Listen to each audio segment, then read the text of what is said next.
এবং যে বক্তব্য স্থানীয় বাসিন্দারা তারা করলেন অত্যন্ত চাঞ্চল্যকর বিস্ফোরক বক্তব্য, যেখানে স্পষ্টত তারা বলছেন 60-40 রেশিওতে রয়েছে, অর্থাৎ 60% যদি এদেশের মানুষ সেখানে বসবাস করে থাকেন, 40% মানুষ যারা শুধুমাত্র অনুপ্রবেশকারী বাংলাদেশ থেকে এদেশে এসেছেন এবং তাদের কাছে কোনো বৈধ নথি নেই, এমনকি ভুয়ো আধার কার্ড, রেশন কার্ড নিয়ে তারা সেখানে দীর্ঘদিন ধরে বসবাস করছেন।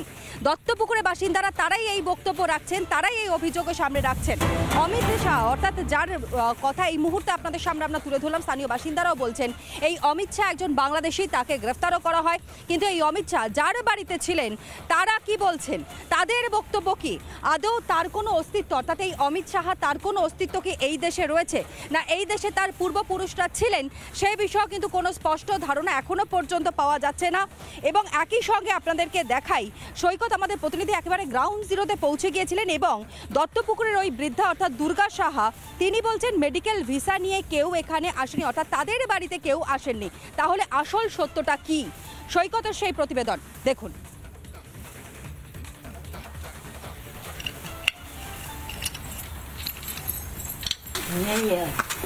এখানে থাকে, এখানে থাকে হলো আজকে, এখন হলো ডাক্তারের কাছে।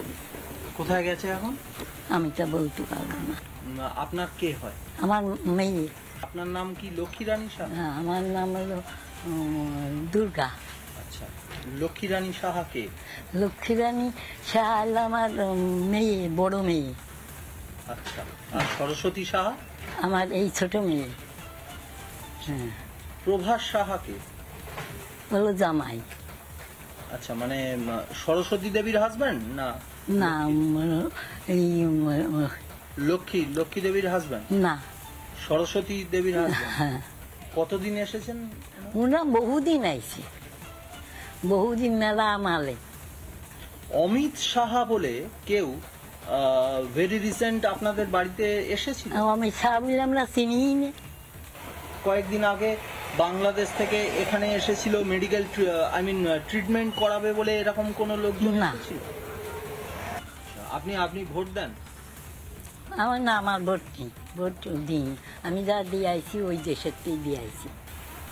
অত আপনার ভোটার কার্ড আছে? না। রেশন কার্ড আছে? রেশন কার্ড আছে।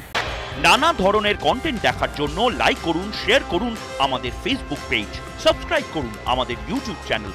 পাশাপাশি অন্যান্য ব্রেকিং নিউজের জন্য অবশ্যই চোখ রাখুন রিপাবলিক বাংলায়।